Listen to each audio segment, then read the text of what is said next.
pièces ont été collectées sur les marchés à Pékin au tout début du XXe siècle par Paul Pelliot, qui avait été envoyé en mission en Chine à l'origine pour collecter des documents écrits en chinois.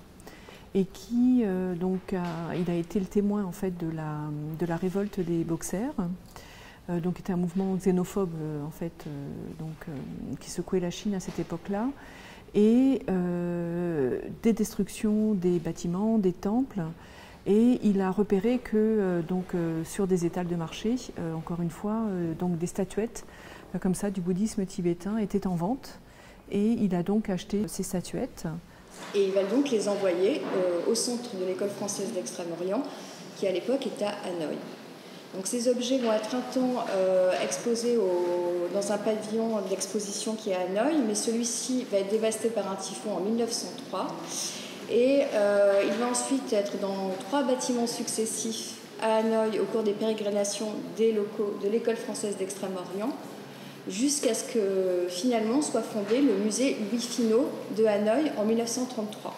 Donc dans ce cadre, la collection va être transférée au centre de l'école française d'Extrême-Orient de Phnom Penh, et elle va y rester 16 ans jusqu'à l'époque de la guerre civile, et notamment du coup d'État de 1970. À cette époque-là, les chercheurs qui sont en poste alors à l'école française d'Extrême-Orient, notamment Benoît d'Agens, commencent à craindre pour leur sécurité et la sécurité des collections, et ils envoient donc les archives de l'EFEO et cette collection par la valise diplomatique à Paris, dans le centre de la Maison de l'Asie qui vient d'être créée en 1968. Et c'est comme ça qu'elles sont parvenues jusqu'à nous. Alors c'est une collection de statuettes tibétaines qui relèvent donc du bouddhisme tibétain,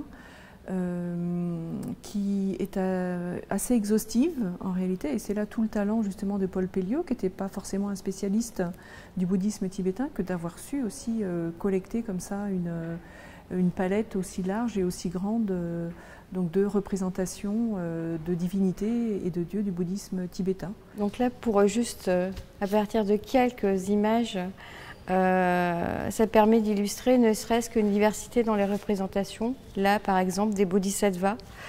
Déjà dans le style, parce que là, on voit qu'on a une image beaucoup plus grande. Donc c'est le bodhisattva de compassion Avalokiteshvara, dans une forme assez simple, anthropomorphe, à 2 bras, qui est assis en posture de délassement.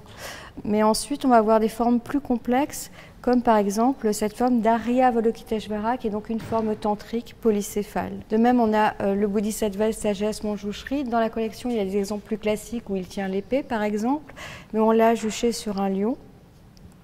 Et là, on a une forme terrible, qui est Yamantaka, celui qui va lutter contre Yama la mort, qui parfois est considérée comme la forme courroucée de Manjushri. Les divinités, dans leur forme apaisée, on va avoir dans la chevelure des pigments bleus.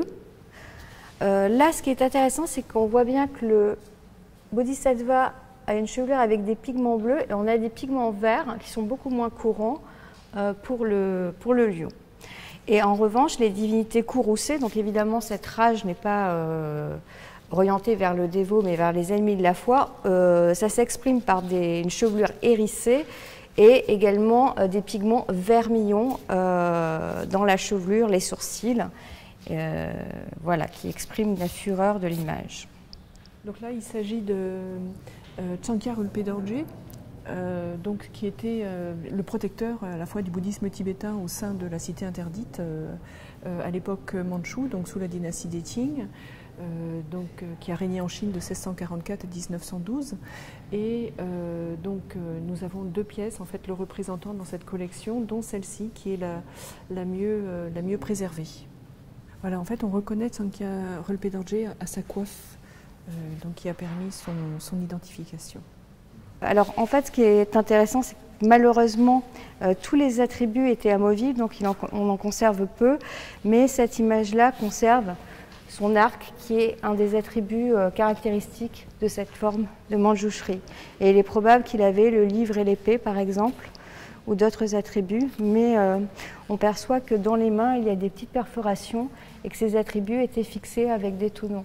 Il est évident qu'en fait qu'il faut continuer à mener des recherches, aller voir dans les archives justement de la cité interdite, observer les listes en fait de présents échangés lors des missions tributaires pour déterminer si ce genre d'objet faisait partie des objets échangés.